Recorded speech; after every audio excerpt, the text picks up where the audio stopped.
La décision a fait l'effet d'un coup de massue. Le tribunal de commerce de Paris a mis fin à l'activité de la compagnie SeaFrance, dernier opérateur français sur le trafic transmanche. Donc ça veut dire que le mandataire liquidateur devra licencier les 880 salariés français dans les 15 jours qui viennent, sans compter les 130 travailleurs de la filiale britannique. Ce matin, les porteurs du projet de SCOP ont demandé un report d'audience d'une semaine au tribunal de commerce de Paris et la nomination d'un mandataire.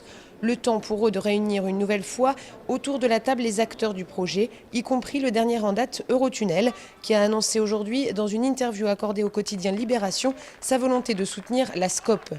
Toutefois, le tribunal de commerce a préféré prononcer la cessation d'activité. On avait toujours espoir que l'intérêt général et le bon sens prévaudraient, qu'il y aurait une solution pour sauver le pavillon français et pour sauver cette entreprise.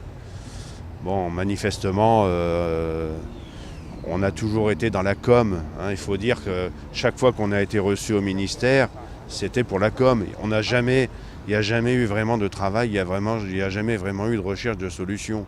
Tout était décidé pour brader l'entreprise à des FDS, quoi qu'il arrive. Moi, je baisse pas les bras. Ouais. Non, je baisse. Moi, ce qui me dégoûte le plus, c'est l'attitude des dirigeants de la SNCF. L'attitude, franchement, vous savez, j'ai vieilli, je me suis maîtrisé.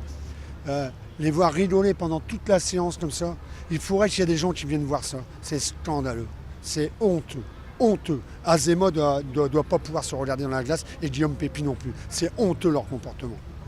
C'est dans le calme que les quelques 200 salariés d'ex-SeaFrance seront montés à bord des bus, comme vous pouvez le voir derrière moi. Ils repartent avec beaucoup d'amertume et d'incertitude sur la suite. Certes, l'aventure SeaFrance est terminée suite à la décision du tribunal de commerce.